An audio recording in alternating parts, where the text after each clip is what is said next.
बिस्मिल्लाहिर्रहमानिर्रहीम। अस्सलाम वालेकुम स्टूडेंट्स। आज हम गैस्ट्रोपोड्स के मज़ीद कुछ सिस्टम को डिस्कस करेंगे। सबसे पहले हम देखेंगे जी फीडिंग एंड डाइजेशन। ज़्यादातर जो आपके पास गैस्ट्रोपोड्स होते हैं वो स्क्रैप करते हैं एल्गी को या दूसरे और जो छोटे ऑर्गेनिजम्स होते हैं उनके सबस्ट्रेट से, ठीक है। अब मोस्टली जो आपके पास होते हैं ये हार्बीवोर्स होते हैं जो कि दूसरे प्लांट्स के ऊपर फीड करते हैं, लेकिन ऐसा नहीं है कि सिर्फ हार्बीवोर हो, स्कैवेंजर्स भी होते हैं जो कि बड़े बड़े डेड ऑर्गेनिक पीसेस के ऊपर गुजारा करते हैं। पैरासाइट्स भी हो सकते हैं और ये प्रीडेटर्स भी होते हैं, यानी कि दूसरे ऑर्गेनिज्म का शिकार करते हैं, यानी ये कार्निवोर्स भी हैं। तो आपके पास ये कैसे फीड करते हैं, इनका जो इंटीरियर पोर्शन होता है डाइजेस्टिव सिस्टम का वो आपके पास मॉडिफाई होता है और उसका जो आपके पास प्रोबॉस्किस होता है वो एक्सटेंसिबल होता है, ठीक है। एक्सटेंसिबल प्रोबॉस्किस है और इसके अंदर एक important structure that is radula वो प्रेजेंट होता है। ये स्ट्रक्चर बहुत इंपॉर्टेंट है खासकर प्रीडेटरी स्नेल के लिए, ठीक है, क्योंकि ये इजीली उस एनिमल का जो फ्लैश है, गोश्त है, उसको ये स्क्रैच कर सकते हैं ऐसे एरिया से भी जहां पर अदरवाइज पहुंचना मुमकिन नहीं था, क्योंकि रेड्यूला अंदर जाके वहां से भी स्क्रैच कर लेगा उसको। रेड्यूला का स्ट्रक्चर हमने डिस्कस किया था कि कैसा होता है। डाइजेस्टिव सिस्टम जो है आपके पास गैस्ट्रोपोड्स का वो दूसरे जो मोलस्क हैं उनकी तरह क्या होता है, सिलिएटेड होता है और फूड जो है वो ट्रैप हो जाता है म्यूकस के अंदर। म्यूकस की स्ट्रिंग्स वगैरह होती हैं उसके अंदर ये इनकॉर्पोरेट हो जाता है और वो जो मैस सी गोला सा बन जाता है उसको हम क्या बोलेंगे यहाँ पर, प्रोटोस्टाइल, जो कि आपके पास एक्सटेंड होता है, पहुंच जाता है स्टमक के अंदर। जैसे जैसे सीलिया उसको रोटेट करते चले जाते हैं और स्टमक में जाके आपको पता है वहां पर डिफरेंट ग्लैंड्स मौजूद होते हैं और विजरल मैस में भी डिफरेंट एंजाइम्स मौजूद होते हैं और जो एसिड होगा ये सारी चीजें मिल मिला के क्या करेंगी, वो जो फूड फंसा हुआ होगा उस प्रोटोस्टाइल के अंदर उसको ये हजम कर लेंगी, पहले फ्री कराएंगी वहां से, उसके बाद उसको डाइजेस्ट कर लेंगी और जो वेस्ट होगा वो पैलेट्स की फॉर्म में इंटेस्टाइन से आउटसाइड बॉडी निकल जाएगा और आपको पता है वो कहाँ पे जाएगा, मेंटल कैविटी में, फिर वहां से वॉश आउट होकर बॉडी से बाहर निकल जाएगा। इसकी हम डायग्रामेटिक इलस्ट्रेशन देख लेते हैं बेटे। अच्छा जी, यहाँ पर आप देख सकते हैं बेटे कि ये आपको स्ट्रक्चर दिखाया हुआ है रेड्यूला का और आपको लास्ट सेक्शन में बताया था ओडोंटोफोर जो है जो कार्टिलेज का बना हुआ स्ट्रक्चर है और उसके ऊपर बेल्ट ऑफ टीथ जो है जो कि रेड्यूलर टीथ आपको यहाँ दिखाई दे रहे हैं वो हैं। और जैसे ये आपके पास ये फूड है इसके ऊपर वो मूव करेंगे और स्क्रैप करके आप ये देखें ये पार्टिकल अंदर की तरफ लेके जा रहा है, ठीक है। जब ये मूव करेगा आपके पास ये बेल्ट टीथ का इसके ऊपर ऐसे करके ये जब मूव कर रहा है तो साथ में क्या हो रहा है, यहाँ से food particle one by one करके अंदर जा रहे हैं। अंदर जाएंगे तो यहाँ पर आपके पास साथ ही में मौजूद होगा म्यूकस के स्ट्रैंड्स वगैरह और वो म्यूकॉइड मैस जो है आपके पास नेक्स्ट स्टमक में जाएगी, जो कि नेक्स्ट फिगर में आपको दिखाती हूँ मैं। अच्छा बेटे, यहाँ पर आप देख सकते हैं कि यहाँ से ये रेड्यूला है, ठीक है, और रेड्यूला से ये माउथ है और ये यहाँ पर अब मजीद आगे ये फूड जब चला जाता है तो ये आपके पास म्यूकस कॉर्ड्स हैं, ठीक है, म्यूकस कॉर्ड, और उसके बाद ये क्या बन जाता है, ये पूरे का पूरा प्रोटोस्टाइल बन जाता है, ठीक है। और ये प्रोटोस्टाइल फिर स्टमक में यहाँ पर इंटेस्टाइन में आगे डाइजेस्ट होगा और फिर यहाँ से इंटेस्टाइन में आगे जो है ना फीसेस वगैरह बन के वो आपके पास इधर से बॉडी से बाहर एनएस के थ्रू निकल जाएंगे और यहाँ पे पानी जो है ना उसको वॉश आउट करके बॉडी से बाहर रिलीज करवा देगा। तो that is how gastropods feed. जी बेटे, अब थोड़े सा नेक्स्ट मूव ऑन करते हैं, अदर मेंटेनेंस फंक्शंस कुछ हम देख लेते हैं। इसके आपके पास जो मौजूद होते हैं आपके पास गैस्ट्रोपोड्स के अंदर गैस एक्सचेंज जो आपके पास होती है बुनियादी तौर पर उसके अंदर मेंटल कैविटी ही इन्वॉल्व होती है और जो प्रिमिटिव गैस एक्सचेंज जो गैस्ट्रोपोड्स थे उसके अंदर जो गैस एक्सचेंज होती थी वो आपके पास 2 गिल्स के जरिए होती थी, जबकि मॉडर्न के अंदर 2 की बजाय अब 1 गिल मौजूद है, ठीक है, क्योंकि एक हमने कहा था कि उसकी स्पेस जब कम होती है शेल के अंदर उसकी वजह से जो पेयर्ड आपके पास ऑर्गन से वो कम हो गए थे एवोल्यूशन के थ्रू, वो आपके पास एक ऑर्गन में कन्वर्ट हो गया, ठीक है, कॉइलिंग की वजह से जो हम लोगों ने पढ़ा था, शेल की कॉइलिंग की वजह से। इसके अलावा कुछ आपके पास गैस्ट्रोपोड जो होते हैं उनके अंदर एक रोल्ड एक्सटेंशन होती है मेंटल की जिसको हम कहते हैं साइफन, ठीक है। साइफन क्या है, बेसिकली आपका जो गैस्ट्रोपोड है उसके अंदर जो मेंटल है वही रोल ऑन होकर साइफन बनाता है। इसका काम क्या है, ये एक्ट करता है एज इनहेलेंट ट्यूब, यानी वाटर यहाँ से एंटर होगा और जो बरोइंग स्पीशीज हैं उनके अंदर जो आपके पास होता है साइफन वो एक्सटेंड होता है to the surface of the substrate ताकि वहां से वो इजीली वाटर, खुद तो वो बरो होती हैं लेकिन साइफन अपना बाहर निकाला होता है वहां से ताकि वो पानी को अंदर ले सके। गिल्स जो हैं वो आपके पास या तो उनमें होते ही नहीं है या फिर रिड्यूस होते हैं किसमें, लैंड स्नेल्स में, क्योंकि लैंड स्नेल आपको पता है कि वहां पे पानी तो नहीं है, वो आपके पास लैंड के ऊपर रह रहे हैं तो वहां पे गिल्स की जरूरत नहीं है और पल्मोनेट्स इनको कहते हैं हम। लेकिन इन स्नेल के अंदर रिचली वेस्कुलराइज्ड मेंटल होता है, यानी इनका जो मेंटल होगा वो उसके ऊपर बहुत ज्यादा ब्लड वेसल्स का पूरा एक नेटवर्क फैला हुआ होगा जो कि इसको हेल्प आउट करेगा गैस एक्सचेंज के लिए between the blood and the air, air से डायरेक्ट वहाँ पे गैस एक्सचेंज होती है मेंटल के थ्रू। तो मेंटल जो आपके पास मौजूद है उसकी जो कॉन्ट्रैक्शंस हैं वो न सिर्फ आपको यहाँ पर हेल्प आउट कर रही हैं बल्कि एयर को सर्कुलेट करने में भी हेल्प कर रही हैं और वाटर को सर्कुलेट करने में भी हेल्प आउट करती हैं। इसके अलावा गैस्ट्रोपोड्स लाइक मोलस्का वगैरह जो होता है उसके अंदर आपके पास जो सर्कुलेटरी सिस्टम मिलेगा वो कौन सा सर्कुलेटरी सिस्टम है, ओपन सर्कुलेटरी सिस्टम आपके पास ओपन होगा। इस मतलब यह है कि आपके पास इनक्लोज नहीं होगा into the arteries and veins या कैपिलरीज। तो आपके पास होता क्या है कि during part of its circulation जो सर्किट होता है जो बॉडी में जो आपके पास फैला हुआ है, ब्लड लीव्स द वेसल्स, वो वेसल्स को छोड़ देगा और डायरेक्टली बात करेगा जितने भी टिश्यू सेल्स और स्पेसेस मौजूद हैं, जिनको हम क्या बोल रहे हैं यहाँ पर साइनसेस का लफ्ज इस्तेमाल करेंगे, उनको ये डायरेक्ट बात करेगा और डायरेक्ट एक्सचेंज होगी डिफरेंट चीज़ों की। मोलस्क जो है टिपिकली उनका जो हार्ट होता है वो सिंगल आपके पास आप समझ लें कि उसमें जो वेंट्रिकल है वो मौजूद होगा लेकिन मस्कुलर होगा और आपके पास दो उसके अंदर मौजूद होंगे ऑरिकल्स, एक वेंट्रिकल सॉरी एंड दो ऑरिकल्स मौजूद होंगे, लेकिन मुझे एक वेंट्रिकल होगा वो काफ़ी मस्कुलर होगा। आपके पास ज़्यादातर जो गैस्ट्रोपोड्स होते हैं उनके अंदर ऑरिकल्स का एक जो मेंबर है वो ख़त्म हो जाता है अगेन ड्यू टू कॉइलिंग, ठीक है, क्योंकि स्पेस कम थी शेल कॉइलिंग की वजह से। इसके अलावा ट्रांसपोर्टेशन जो आपके पास न्यूट्रिएंट्स, वेस्ट और गैसेस की होती है, ब्लड जो है इसके अलावा हाइड्रोलिक स्केलेटन का भी काम करता है, यानी इसका सिर्फ ये काम नहीं है कि ये न्यूट्रिएंट, वेस्ट और गैसेस को एक्सचेंज करे बल्कि हाइड्रोलिक स्केलेटन के तौर पे भी एक्ट करता है। और हाइड्रोलिक स्केलेटन जो है उसके अंदर आपके पास ब्लड जो है वो आपके पास टिश्यू स्पेसेस के अंदर मौजूद होता है और वहाँ पर वो सपोर्ट फराहम करता है। और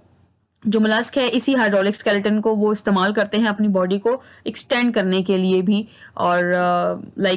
जो इसके पास डिफरेंट स्ट्रक्चर्स होते हैं जो एक्सटेंसिबल स्ट्रक्चर्स हैं जो कि एक्सटेंड होते हैं बॉडी से बाहर, अंदर वो रिट्रैक्ट भी हो जाएंगे, उसमें काफ़ी हद तक किरदार किसका है आपके पास हाइड्रोलिक स्केलेटन, जो कि ब्लड ये फंक्शन परफॉर्म कर रहा है, उसका बहुत इंपॉर्टेंट रोल है। और इसकी एग्जांपल में आपको पता है कि हाँ स्नेल्स के पास जो सेंसरी टेंटिकल्स होते हैं उनके हेड में, ठीक है, वो इसी तरीके से जब उनको टच किया जाता है तो वो रिट्रैक्टर मसल जो हैं वो फौरन से उसको विड्रॉ कर लेते हैं, लेकिन यानी अंदर चला जाएगा, लेकिन जब वो बाहर आपके पास मसल्स आपको पता है ना जब भी काम करते हैं पेयर्स में काम करते हैं एंटागोनिस्टिकली, अगर एक कॉन्ट्रैक्ट कर रहा है दूसरा रिलैक्स कर रहा है, लेकिन इसके पास कोई भी एंटागोनिस्टिक मसल्स नहीं है तो वो बाहर कैसे निकलेंगे टेंटिकल्स, ठीक है। तो यहाँ पर अब रोल आ जाएगा आपके पास उसी स्केलेटन का जिसकी मदद से ये हाइड्रोस्टैटिक स्केलेटन की मदद से इजीली एक्सटेंड आउट हो जाएंगे। स्नेल स्लोली एक्सटेंड करेगा आपके पास कॉन्ट्रैक्टिंग बाय डिस्टेंट मसल्स, ताकि वहाँ पे जो डिफरेंट बॉडी के मसल्स हैं उनको कॉन्ट्रैक्ट करेगा और उसकी वजह से जो ब्लड होगा वो इस टेंटिकल की तरफ मूव करेगा, साइनसेस से घसीटेगा ब्लड को, यानी कि पंप करेगा ब्लड को मसल्स जो हैं टुवर्ड्स द टेंटिकल्स, और वो टेंटिकल जो हैं वो फिर बाहर की तरफ आ जाएंगे, यानी कि अंदर रिवर्स किसकी वजह से हुए हैं आपके पास मसल्स की वजह से, और बाहर रिवर्स भी मसल्स की वजह से हुए हैं, लेकिन डायरेक्टली नहीं हुए, हम कहेंगे डायरेक्ट रिवर्स आपके पास रिवर्स उसकी पोजीशन किसने की है, ब्लड की वजह से, और वो ब्लड जो है जाहिर सी बात है खुद तो मूव नहीं करेगा, उसको कोई ना कोई मसल ही मूव कराएगा। देन आपके पास आ जाता है जी नर्वस सिस्टम। नर्वस सिस्टम जो आपके पास है वो प्रिमिटिव गैस्ट्रोपोड जो है उसके अंदर देखा जाए तो उनके अंदर 6 गैंग्लियंस मौजूद होंगे जो कि आपके पास लोकेटेड होते हैं, हेड में होंगे, फुट में होंगे और विजरल में, 3 जगहों पे होंगे। और जो आपके पास प्रिमिटिव गैस्ट्रोपोड्स हैं, टॉर्जन जब ट्विस्ट करती है आपके पास नर्व्स को तो आपके पास जो गैंग्लियन है वो भी लिंक हो जाते हैं। एवोल्यूशन जब होता है आपके पास गैस्ट्रोपोड नर्वस सिस्टम का, उसके नतीजे में अनट्विस्टिंग जो नर्व्स की होती है और जो आपके पास कंसंट्रेशन ऑफ नर्वस टिश्यू है वो ज्यादा से आपके पास फ्यूअर की तरफ आ जाता है जी। यानी कि बुनियादी तौर पे अगर हम देखें तो जो एवोल्यूशन है गैस्ट्रोपोड के नर्वस सिस्टम का वो 3 चीजें करता है। एक तो क्या है आपके पास अनट्विस्टिंग जब हो जाती है आपके पास नर्व्स की तो कंसंट्रेशन जो आपके पास नर्व टिश्यूज की है वो कम हो जाती है, ठीक है। दूसरा क्या होता है जो गैंग्लियन होते हैं वो काफी बड़े होते हैं और कौन से एरिया में, हेड के एरिया में। अब हम देख लेते हैं जी गैस्ट्रोपोड जो है उनके अंदर सेंसरी स्ट्रक्चर्स कैसे होते हैं। जो सेंसरी स्ट्रक्चर्स हैं आईज जो हैं वो प्रेजेंट हो सकती हैं बेस के ऊपर पे या एंड्स के ऊपर, किसके, टेंटिकल्स के बेस या एंड के ऊपर आईज प्रेजेंट होंगी। ये आपके पास सिंपल पिट्स होती हैं, यानी कॉम्प्लेक्स स्ट्रक्चर नहीं है यहाँ पर आइस का, लेकिन वो आप देखोगे जो बाकी क्लासेस हैं इसकी सेफेलोपोड्स वगैरह उसमें कॉम्प्लेक्स आपको स्ट्रक्चर मिलेगा आइस का। बल्कि इतना कॉम्प्लेक्स है कि इसको वर्टिब्रेट टाइप से कंपेयर भी कर सकते हैं। तो सिंपल अगर गैस्ट्रोपोड्स में देखें तो इनकी सिंपल पिट्स होती हैं, गड़े से बने हुए होते हैं, जिसके अंदर क्या होगा, फोटोरिसेप्टर सेल्स होंगे, या फिर आपके पास हो सकता है लेंस या कॉर्निया भी मौजूद हो, लेकिन सिंपलर है। स्टेटोसिस्ट मौजूद होते हैं, लेकिन स्टेटोसिस्ट कहाँ पे मौजूद होते हैं, फुट में मौजूद होते हैं। और आपके पास ऑस्फेरिडिया, जो आप पहले भी पढ़ चुके हैं, ऑस्फेरिडिया जो है ना वो आपके पास कीमोरिसेप्टर्स हैं, जो कि इसकी interior wall of the mantle cavity में होते हैं, यानी मेंटल कैविटी की जो इंटीरियर वॉल है वहां पे मौजूद होंगे। और ये क्या करेंगे, डिटेक्ट करेंगे जो सेडिमेंट्स हैं और जो केमिकल्स हैं, जो पानी और एयर के साथ आ रहे हैं, उसको फील अप करेंगे। और जो ऑस्फेरिडिया और आपके पास प्रेडेटरी गैस्ट्रोपोड्स में होते हैं, वो इसकी हेल्प करते हैं टू डिटेक्ट द प्रे, कि शिकार की तरफ से जहां केमिकल सिग्नल्स को आ रहे होंगे वो उस तरफ मूव करेगा ताकि अपने शिकार को वो पकड़ ले, कैप्चर कर ले। प्रिमिटिव गैस्ट्रोपोड्स के अंदर आपके पास दो नेफ्रीडिया, अब एक्सक्रीटरी सिस्टम आ गया जी, दो नेफ्रीडिया मौजूद होते हैं। और मॉडर्न स्पीशीज के अंदर आपके पास क्या है, राइट नेफ्रीडियम डिसअपीयर अगेन, किस वजह से है, कॉइलिंग की वजह से। तो आप देखें जो शेल कॉइलिंग है उसकी वजह से बहुत सारे ऑर्गन्स जो हैं वो पहले दो थे और अब एक एक मौजूद है। तो ये आपके माइंड में होना चाहिए कौन सा ऑर्गन अब वन फॉर्म में मौजूद है और क्यों मौजूद है, ये रीजन आपको पता हो एग्जाम पॉइंट ऑफ व्यू से। इसके अलावा जो राइट, ये तो हम डिस्कस कर चुके हैं राइट नेफ्रीडियम का। The nephridium consist of a sac, basically अब इसका स्ट्रक्चर क्या है, ये एक सैक की तरह का होता है जिसमें हाईली फोल्डेड जो है आपके पास मौजूद होती है वॉल, और ये कनेक्ट करता है आपके पास रिड्यूस सीलोम को और पेरिकार्डियल कैविटी को, आपस में ये कनेक्ट करेगा, इसका कनेक्शन का काम है। एक्सक्रीटरी वेस्ट जो आपके पास आ जाते हैं वो आपके पास लार्ज जो फ्लूइड होता है बॉडी का वहां से फिल्टर आउट होते हैं और सिक्रीट होते हैं इनटू द सीलोम, ब्लड से यानी सिक्रीट करके वो सीलोम में चले जाएंगे। और जो आपके पास नेफ्रीडियम होगा वो आपके पास मॉडिफाई करता है इस वेस्ट को बाय सेलेक्टिव रीअब्जॉर्प्शन, सेलेक्टिवली इसको रीअब्जॉर्ब करेगा, कुछ आयंस को रीअब्जॉर्ब कर लेगा, कुछ ऑर्गेनिक मॉलिक्यूल्स को, जिसके नतीजे में आपके पास जो वेस्ट बनेगा फिर वो बॉडी से बाहर एक्सक्रीट आउट कर देगा। तो नेफ्रीडियम जो है ना आपके पास ओपन होता है टू द मेंटल कैविटी। इससे पहले एनएस जो पैलेट थे हम लोगों ने एनएस से देखा था, वो बाहर मेंटल कैविटी में हो रहे थे लैंड स्नेल के अंदर। और right side of the body जो है वो आपके पास एडजेसेंट होती है मेंटल कैविटी के साथ और एनल ओपनिंग के साथ। अब हम देख लेते हैं जी एक्वाटिक गैस्ट्रोपोड स्पीशीज जो हैं वो एक्सक्रीट क्या करती हैं, आपके पास अमोनिया, क्योंकि पानी में होती है ना, ठीक है, जिसको काफी लार्ज अमाउंट ऑफ वाटर उसको दस्तियाब है, जिसकी वजह से टॉक्सिक अमोनिया जो है वो डाइल्यूट आउट होके आपके पास उस फॉर्म में एक्सक्रीट हो सकता है। लेकिन आपके पास जो टेरेस्ट्रियल स्नेल्स वगैरह होते हैं उनको लाजमी कन्वर्ट करना है ammonia into less toxic form. तो उसके अंदर किस फॉर्म में ये रिलीज होगा, in the form of uric acid. और क्यों होगा, क्योंकि आपको पता है कि यूरिक एसिड जो है वो रिलेटिवली इनसॉल्युबल है वाटर के अंदर और आपके पास लेस टॉक्सिक है, और इसको हम सेमी सॉलिड फॉर्म में भी एक्सक्रीट आउट कर सकते हैं, जिसकी वजह से पानी जो है ना कंजर्व किया जा सकता है इजीली, जो इसको बहुत हेल्पफुल होगा in terrestrial land environment for its survival. अच्छा जी, नेक्स्ट जो हमारा टॉपिक है that is related to reproduction and development. अब आपके पास बहुत सारे जो मरीन स्नेल्स हैं वो क्या होते हैं, डायोशियस होंगे, और गोनेड्स जो हैं वो प्रेजेंट होते हैं spirals of the visceral mass, यानी विजरल मैस के जो स्पाइरल्स होंगे उस एरिया में मौजूद होंगे। और जो आपके पास डक्ट्स मौजूद होती हैं वो डिस्चार्ज करती हैं गैमीट्स को समंदर के अंदर। जाहिर सी बात है फिर इसमें क्या होगी, आपके पास फर्टिलाइजेशन एक्सटर्नल होगी, तो लोकेशन भी आपको पता चल गई गुनेट्स की, और आपको ये भी पता चल गया कि इसकी फर्टिलाइजेशन एक्सटर्नल होती है। कुछ आपके पास स्नेल्स ऐसे होते हैं जो कि मोनोओशियस भी हो सकते हैं और उनके अंदर इंटरनल क्रॉस फर्टिलाइजेशन होती है, यानी ये अपने माइंड में रखना है कि जो स्नेल्स आपके पास डायोशियस हैं वो ज्यादातर एक्सटर्नल फर्टिलाइजेशन कर रहे हैं, जो मोनोओशियस है उनके अंदर इंटरनल क्रॉस फर्टिलाइजेशन, लेकिन होती इंटरनल है बट कौन सी फर्टिलाइजेशन है, क्रॉस फर्टिलाइजेशन। खुद आपने अक्सर देखा है जितने भी मोनोशियस होती हैं चीजें या हर्माफ्रोडाइटिक होती हैं वो आपके पास क्रॉस फर्टिलाइजेशन ही करती हैं। अच्छा, अब जो कॉपुलेशन होती है, कॉपुलेशन मीन मेटिंग वगैरह, उसके नतीजे में क्या होगा कि म्यूचुअल स्पर्म ट्रांसफर होती है, यानी एक स्नेल का जो स्पर्म है उसका जो मेल है वो दूसरे के जो आपके पास होगा को जब ट्रांसफर करेगा स्पर्म तो दूसरे का जो होगा वो इसमें ट्रांसफर हो जाएगा। तो क्रॉस आपके पास यहाँ पे हो रहा है म्यूचुअल यानी कि स्पर्म ट्रांसफर। पीनस जो आपके पास है इसके अंदर क्या कहते हैं स्नेल्स के अंदर या जो गैस्ट्रोपोड्स के अंदर वो इवॉल्व हुआ है बॉडी वॉल, यानी बेसिकली जो पीनस है यहाँ पर वो क्या है, वो एक फोल्ड है, ठीक है, बॉडी वॉल की। और आपके पास portion of the female reproductive tract जो है वो काफी ग्लैंडुलर है और वो सिक्रीट करता है म्यूकस और साथ में प्रोटेक्टिव जेली भी, और एक या कैप्सूल आपके पास सिक्रीट कर देगा फर्टिलाइज एग के गिर्द, यानी ताकि उसको ड्राई होने से बचाए। कुछ आपके पास मोनोओशियस स्नेल्स ऐसे होते हैं जो कि प्रोटेंड्रिक होते हैं, यानी कि आपके पास उसमें मेल पहले डेवलप हो जाता है टेस्टिस पहले डेवलप हो जाते हैं और जब वो डीजेनरेट हो जाते हैं तो उसके बाद फिर ओवरीज मेच्योर होती हैं, यानी पहले स्पर्म प्रोड्यूस होके बन गए और वो उन्होंने अपना काम खत्म कर दिया, टेस्टिस ने वो डीजेनरेट हो गया और उसके बाद फिर ओवरीज बनेंगी और फिर उसके बाद जाहिर से पता जब एग बनेंगे तो उसकी आपस में फर्टिलाइजेशन वगैरह हो जाएगी।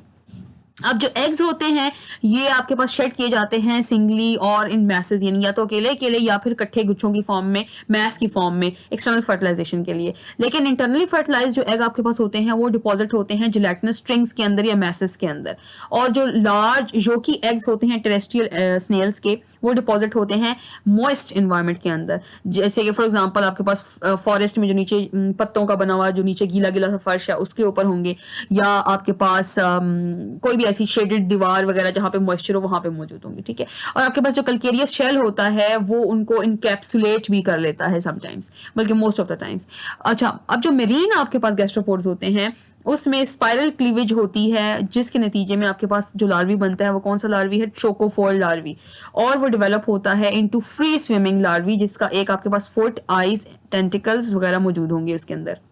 अच्छा जी, उसका शेल भी होगा साथ में। और ये जो अब लार्वा की स्टेज जो आ जाएगी ट्रोकोफोर के पास जो फ्री स्विमिंग होगी, दिस इज कॉल्ड विलेगर लार्वा, ठीक है। तो ये एक इंपॉर्टेंट फीचर है विलेगर लार्वा, अक्सर पूछ लेते हैं। इससे पहले ट्रोकोफोर तो आप पढ़ते आए हैं डिफरेंट और भी ग्रुप्स में, एनिमल ग्रुप्स में, लेकिन यहाँ पर अब आप इसको देख लें कि नया लार्वी आ गया है, इसको अपनी लिस्ट में भी ऐड अप कर लीजिएगा। समटाइम्स जो ट्रोकोफोर लार्वी होती है वो सुप्रेस हो जाती है और विलेगर लार्वी यानी ट्रोकोफोर लार्वी स्टेज बहुत शॉर्ट होती है और बल्कि खत्म हो जाती है, और समटाइम होती ही आपके पास प्राइमरी लार्वल स्टेज के तौर पे विलेगर लार्वा ही सिर्फ प्रेजेंट होता है। और आपको पता है लार्वल स्टेज के बाद क्या होती है, टॉर्जन। टॉर्जन जब होती है तो आपके पास विलीगर स्टेज के दौरान तो आपके पास उसके बाद सेटल हो जाता है आपके पास लार्वी, और फिर आपके पास मेटामॉर्फोसिस करने के बाद वो अडल्ट में कन्वर्ट हो जाता है। और टॉर्जन हम लोगों ने पिछले लेक्चर में पढ़ लिया था कि 180 degree reversal of the organs and organ system is called torsion. That was all for today. Take care, see you in the next lecture. Till then, Allah Hafiz.